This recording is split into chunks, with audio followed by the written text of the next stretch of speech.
That island is hiding something big. I cannot think of any logical explanation of what I have witnessed today. I feel impure. That's the only word that comes to mind when describing what I feel. Something unholy has to have happened at that island, and I feel it's my duty to find out. Okay, before I get into what happened, let me level with you for a second. Here's the information I've got. Remember in the last post when I told you to call me Delmar?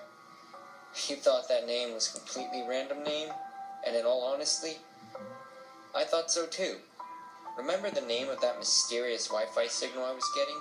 It was called Radio Nick. Those two names are linked. I dug a little deeper into the story of the island, and I found out the original owner of the island was a man by the name of Delmar Nicholson. His nickname was Radio Nick. I couldn't find any records on him, but I did get some information after interviewing some locals. They said he was the reclusive type. He seemed to have a dark cloud hovering over him at all times. He was antisocial and didn't talk to anybody.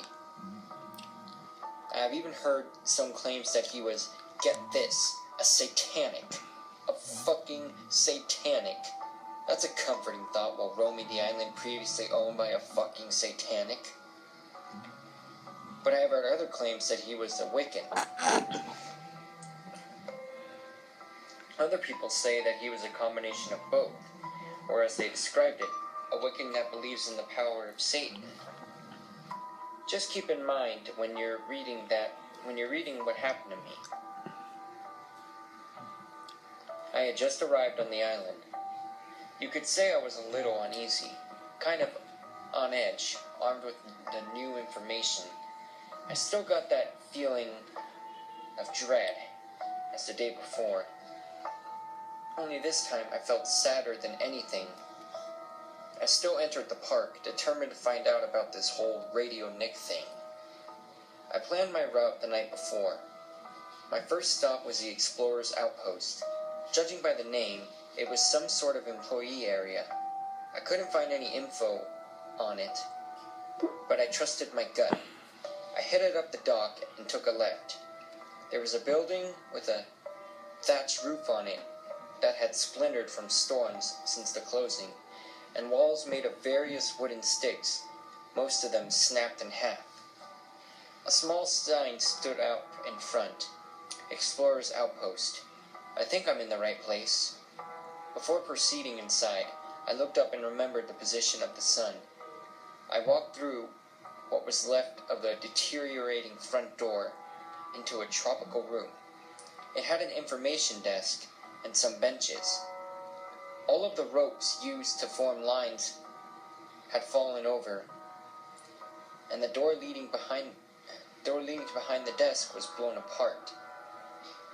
More so than most of the room, it's as if something forced its way into the back. I proceeded with caution into the back room. There was a room with a bunch of filing cabinets inside. Most of them hang open, and half of the files were on the floor. The corner in particular was very dark, almost unnaturally dark. But something about it made me freeze. Something turned its head around, and its eyes reflected the light coming in the room. The eyes lunged at me. The light revealed it was a vulture. It stopped short of my face, and instead of attacking me, it hovered while waving its wings at me, as if shooing me away. I fell on my back, and the vulture landed on the ground below it. It bowed its head at me. My heart was racing a mile a minute, but that gesture made me feel safe.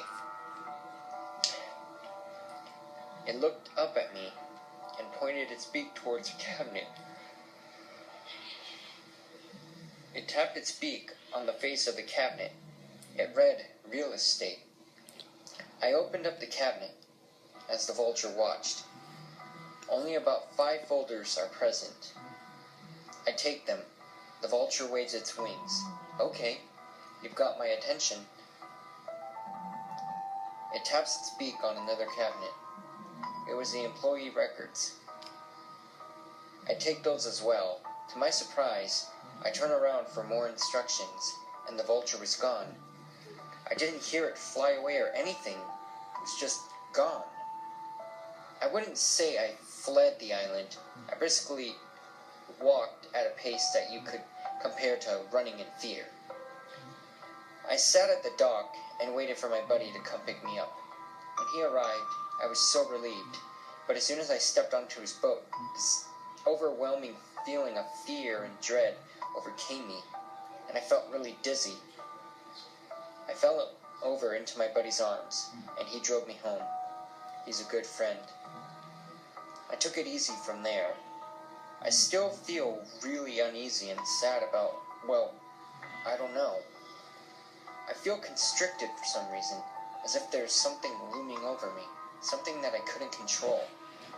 Well, despite my mental condition, I'm still looking into what happened on that island. I should probably start looking through those papers. See you all soon.